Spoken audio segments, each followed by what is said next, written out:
revolution obaayikola obunene mu Bayudaaya.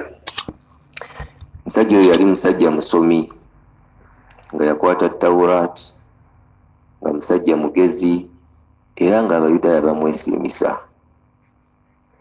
Omusajja Abdullahi ibn Salam ye musajja yasooka okulaba Nabbi sallam nga bajja n'Abubakar. Kigambibwa yali ali ku ntendeze ali mu kunoga n'alengera abajja si musiraamu, n'aleekaanira waggulu mu basiraamu, qad jaa jaddukum alladhi tantaziruna, jjajjammwe gwe mubadde mulinde ennaku zino zonna atuuse. Jjukira kasita ab'e Madiina baawulira nti Nabbi asimbudde, buli lunaku baakeeranga ku kkubo kulinda atuuka ddi. So abagamba nti jjajjammwe gwe mubadde mulinda bulijjo wuuyo mulengera teekwa kuba yo yajja.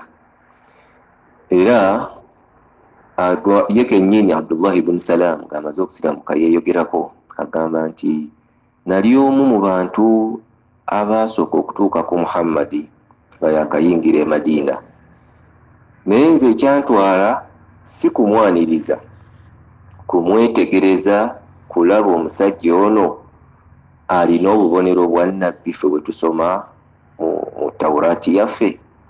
Era agamba bwe nagenda n'ekibinja ekyatuuka okumwaniriza, ze nadda ku bbali ne mwetegereza ne mutunuulira ekyenyi kye nga ndaba mulimu obwakaayakamu, ne ndaba sayins eziraga nti ono ye Nabbi yennyini gwe tulina mu Tawuraati. Tujjukire omusajja oli eyamulaba nga muto nga bagenze mu kusuubula ne taata we Abu Talib. Olaba oyo yamulaba n'ategeera nti ono ajja kuba Nabbi. Kati ate mu bukulu bwe Abdullah ibn Salam yamanya nti ono ye musajja Nabbi. Addayo mu banne mu Bayudaaya abagamba bannanga omusajja azze yoyo yennyini gwe tusanga mu Tawuraati yaffe.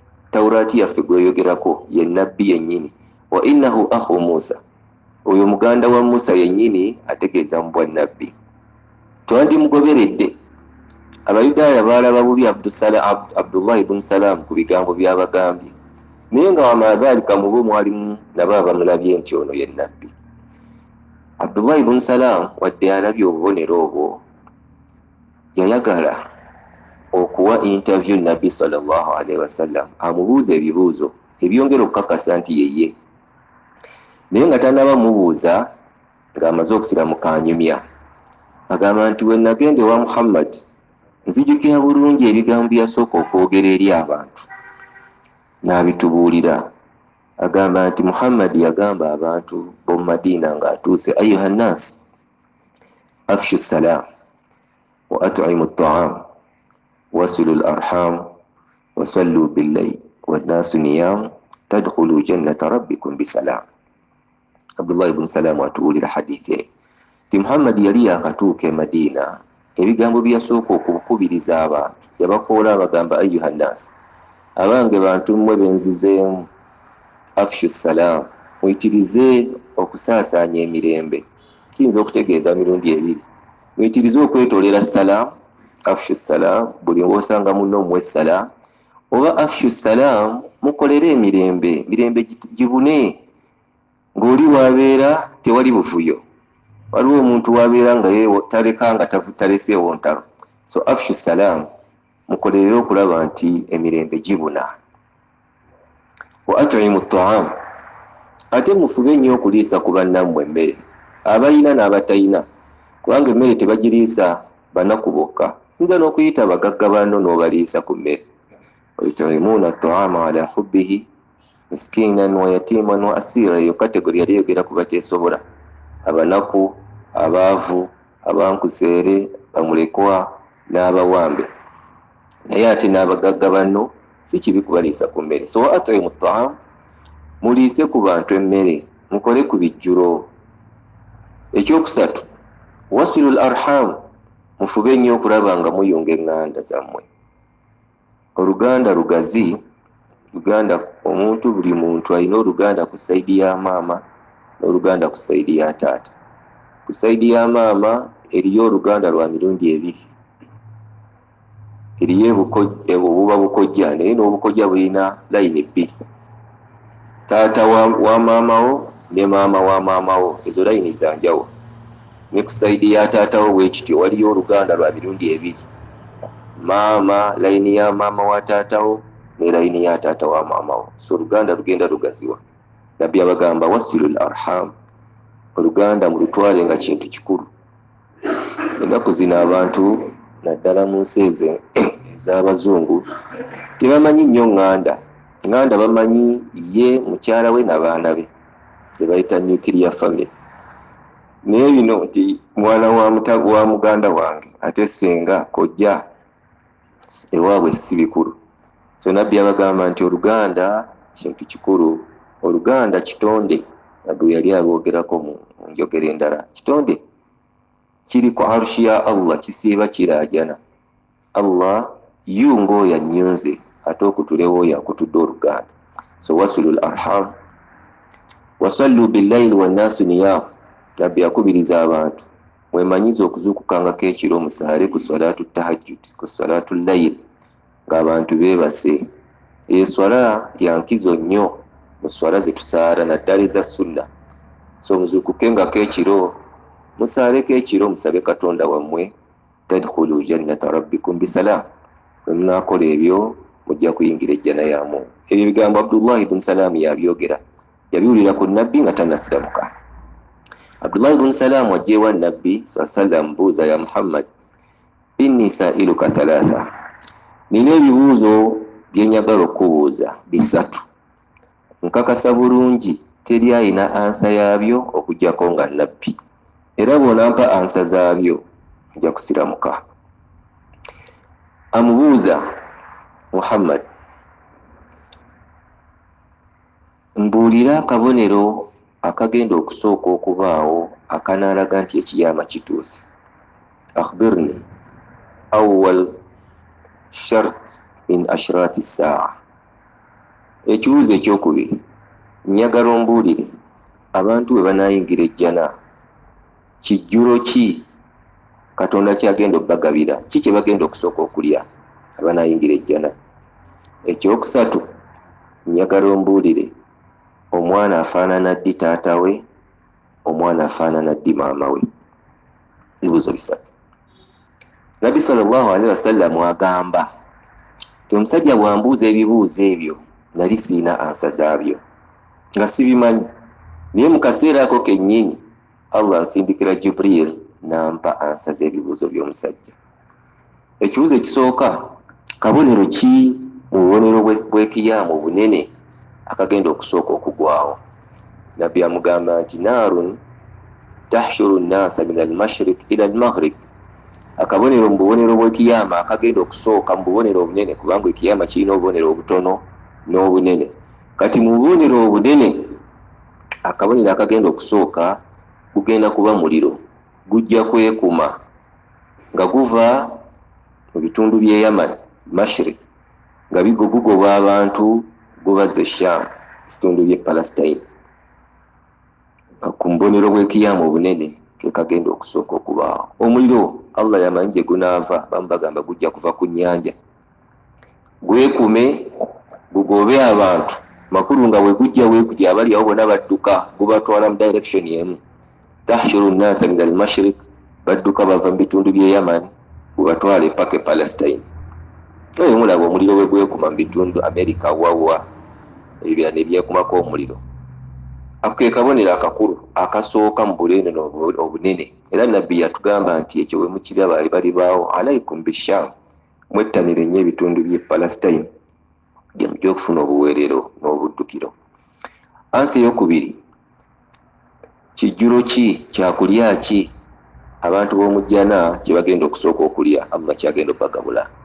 Nabbi amugamba abantu b'omujjana bagenda kusooka kulya, mulimu tafsiri bbiri mu kigambo ekyo, bagenda kusooka kulya kibumba kya hut. Hut kika kya kyennyanja kinene kiri eyo mu nnyanja. Kati nabbi agamba nti abantu abagenda okuyingira ejjana ekijjulo Allah kyagenda okubasooka obbagabula kibumba kya hut. Kigambibwa kiwooma nnyo abaali bakiriddeko. Abala bagamba nti ku kibumba kwennyini kuliko ennyama, ennyama eri ku kibumba kya hut Allah gyagenda okusooka okutegekera abantu abanayingira ejjana gye bagenda okusooka okulya. Ekibuuzo ekyokusatu, omwana ddi lwafaanana wa taata we, omwana ddi lwafaanana maama we? Nabbi sallallahu alaihi wasallam agamba Abdullahi ibn Salam, omwana afaanana taata we abafumba ababiri we bagenda mu nsonga zaabwe, asooka okutuuka gye mulaga omwana gwafaanana. Ndowooza muntegedde. Mba mutambula olugendo lwammwe olw'abafumbo, asooka okutuuka gye mulaga omwana gwafaanana oba okufaanana abeewaabwe. Omusajja bwabanga yasoose okutuuka gye mulaga, omwana ajja kufaanana musajja oba ajja kufaanana abasayidi ya musajja. Ate bwabanga mukyala yasoose okutuuka gye mulaga, omwana ajja kufaanana maama oba sayidi ya maama. Bayinza okugamba wafaanana jjajjaawo nga tewafaanana taatawo, ne bali bakufaananya jjajjaawo oba sengaawo ku sayidi ya taata, oba ne bakufaananya sengaawo jjajjaawo ku sayidi ya maama. So Nabbi sallallahu alaihi wasallam awo omusajja oyo ansa 3, era omusajja oyo alinga eyali abimanyi. Yagamba nti Nabbi kasita yampa ansa ezo, there and then nagamba ashhadu an la ilaha illa Allah wa anna Muhammad wa annaka rasulullah, nkakasizza teri katonda asinzibwa okujjako Allah, naawe nkukakasizza oli nabbi. Makulu ya Abdullah ibn Salam yasiramukira ku bibuuzo ebyo Nabbi byamuwaddeko ansa. Naye bw'amala okufuna ansa ezo, Abdullah ibn Salam agamba Nabbi sallallahu alaihi wasallam, ya Rasulallah, nsiramuse naye njagala okutegeeza Abayudaaya si bangu, kubanga naye yali Muyudaaya. Ffe Abayudaaya tetuli bangu, ate Abayudaaya balimba, bakumpanya. Bwe banaategeera nti nsiramuse tebajja kundabawo, bajja kunjereka. Naye mbadde nkugamba, nze nkutegeezeza nsiramuse, nga sinnaba kubalangiriramu nti nsiramuse, njagala ogende gye bali obagambe obabuuze, ayyu rajulin fiikum Abdullah ibn Salam. Abdullah ibn Salam musajja ki, akwata kifo ki, mumutwala mu ttuluba ki? Nze nja kuba mabega eyo mu kisenge. Era Nabbi sallallahu alaihi wasallam olunaku lumu agenda mu Bayudaaya ababuuza, ayyu rajulin fiikum Abdullah ibn Salam, mulina omusajja gwe muyita Abdullah ibn Salam, ali atya? Bamugamba nti khairuna wabnu khairina wa alimuna wabnu alimina, oyo tomwogera nako, musajja mulungi nnyo, kabona waffe wa waggulu, tumwagala okukamala, mwana mulungi ate ava mulungi, amakulu azaalibwa mulungi, ate mumanyi nnyo ne kitaawe yali mumanyi. Nabbi abagamba nti mulaba mutya bwe mbagamba nti yasiramuse? Bagamba tekisoboka. Abdullah ibn Salam kabona omulamba ng'asiramuka atya? Mu kaseera ako Abdullah ibn Salam avaayo emanju, ajja abagamba nti ashhadu an la ilaha illa Allah wa anna Muhammadan rasulullah. Banaye mbategeeza nze nasiramuse, teri asinzirwa jako Allah n'omusajja ono nabbi wa Katonda. Makulu obusiraamu y'eddiini. Akaseera ako kennyini bali abagambye nti musajja mulungi nnyo, bagamba sharruna wabnu sharrina wa jahiluna wabnu jahilina, oyo mu bafu tetumulabanga, yasembayo okuba omubi, tetumumanyiiko kalungi. Ate ne mubasiru akwata kisooka, basoose muwaana. Amakulu ne kijjayo ekigambo kye yagambye Nabbi nti abasajja bali bazibu, bamuwaanye gataliiwo. Bw'abagambye nti asiramuse ne bakola ki? Ne beekyusa. So Abdullah ibn Salam okusiramuka kwe kwakyankalanya Abayudaaya b'omu Madiina. Kiringa bw'agamba nti pasita omukulu, ano pasita ky'omukulu mu Kampala, tetujja kwogera mannya, mubamanyi. Yagamba nti pasita omukulu ne kyaki ye yasiramuse, Kampala egwamu ekiga. Bw'ogamba nti Kayanja yasiramuse, ne mbasiraamu ndowooza kiyinza okubawaawaza amatu, oba n'ogamba Bujingo oba Serwadda, pasita omukulu yasiramuse, oba n'ogenda eri mu bafaaza balevulandi abanene. So na Abdullah ibn Salam bwe yali okusiramuka kwe kwakyankalanya Abayudaaya ne kukyankalanya n'abamanyi banne n'abagoberezi be, era okusiramuka kwe kwaviirako Abayudaaya bangi okusiramuka. kwavirako abayudaaya bangi okusiramuka.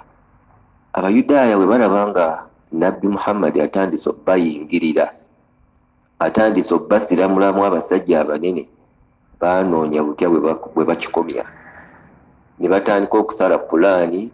Muhammad waba bwati bwatandise, mu kaseera katono ffenna ajja kuba tumazeewo. So Abdullah ibn Salam yali musajja w'amaanyi, yasiramuka mu mwaka ogusooka. Omusajja yasooka okufa, basahaba yasooka okufa e Madina, twamwogerako, yali Abdullahi no Asad ibn Zurara. Asad ibn Zurara tumujjukira bulungi, yali gadiyani w'abavubuka bali abaaguza nabbi puloti Sahal ne Suhairi. Nabbi agamba Abubakar leeta ssente tugule puloti y'abasajja bano. Abubakar n'aleeta dinaaru 10 min dhahab, n'asasula abaana bano.